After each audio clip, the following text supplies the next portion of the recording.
आणि आपण त्या कुटुंबातले घटक आहात। मी काल ऐकलं अजित पवार सांगतात लोकांना की मोदी मला ओळखतात। मी जेव्हा मोदींना वेलकम करायला जातो तेव्हा मोदी माझ्याकडे बघून हसतात। अहो पण त्याच मोदींनी तुमचा 70,000 कोटीच्या सिंचन घोटाळ्यावरती सगळ्यात आधी हल्ला केला होता, हे तुम्ही विसरताय।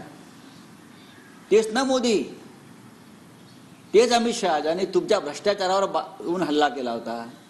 आता तुमच्याकडे मोदी हसतात म्हणून तुम्हाला गुदगुल्या होत आहेत।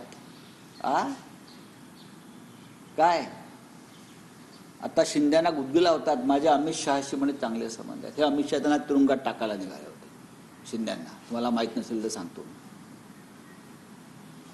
मग माननीय शरद पवार असतील, प्रतिभाताई पवार असतील, त्यांचं कुटुंब असेल, यांनी तुम्हाला इतक्या वर्ष ते सांभाळलं। तुम्ही कोण होता, आम्ही कोण आहोत? जर शिवसेना नसती, की जर बाळासाहेब ठाकरे उद्धव ठाकरे नसते तर आम्ही कोण आहोत?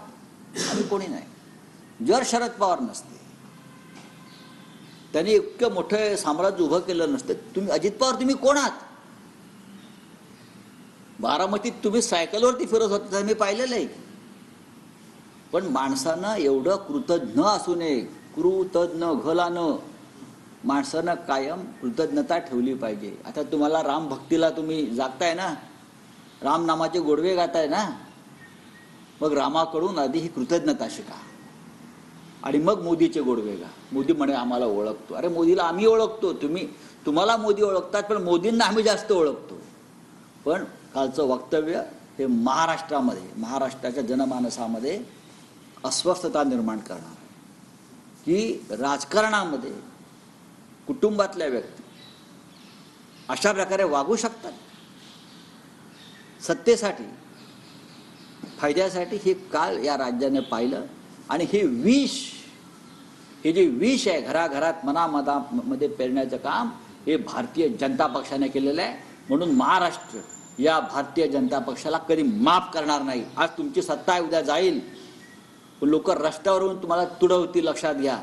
ही महाराष्ट्राला ज्या पद्धतीनं तुम्ही या खड्ड्यात घालताय, असंस्कारी करताय, बरं का, भावना शून्य करण्याचा प्रयत्न करताय, हे या राज्यात कधी घडलं नव्हतं। चला, मिशन अयोध्या आजपासून सुरू होते। रात्री 9 वाजता पहिली ट्रेन अयोध्येला मुंबईतून जाणार आहे, मोफत दर्शन। आधी मुंबईमधला रोजगार जो बाहेर गेलाय तो आधी घेऊन या। मोफत दर्शनाची गरज नाही। ज्याला रामदर्शनासाठी जायचं आहे ते जाऊ शकतात, आम्ही जाणार आहोत। पण फुकट रामदर्शन, रामलल्ला दर्शनाला जे तुम्हाला मतं मिळणार असतील तर तुमचा तो गैरसमज आहे।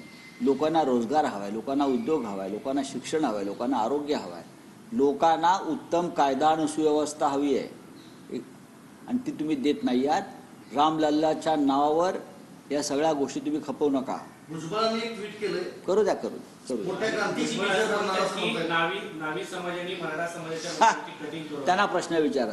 राष्ट्रीय प्रश्न आहे सर, ममता बॅनर्जींनी युटर्न घेतलेला आहे, पुन्हा 5 जागा काँग्रेसला द्यायच्या। बघा, मी तुम्हाला मागे सांगितलं प्रेसमध्ये की ममताजी असतील, केजरीवाल जी असतील, हे सगळे इंडिया गटाबरोबर आहेत।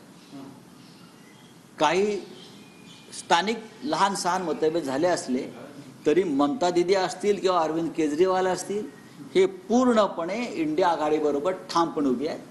जागा वाटप हा इश्यू नसून आम्हाला भारतीय जनता पक्षाचा पराभव करायचा आहे आणि याच्यावर आम्ही काम करतो। उत्तराखंडमध्ये समान नागरी कायदा येऊ द्या काय पंतप्रधानांचं अभिभाषण आहे, अभिभाषणावर उत्तर आहे सर लोकसभेमध्ये। ठीक आहे, ऐकू ना आम्ही ऐकू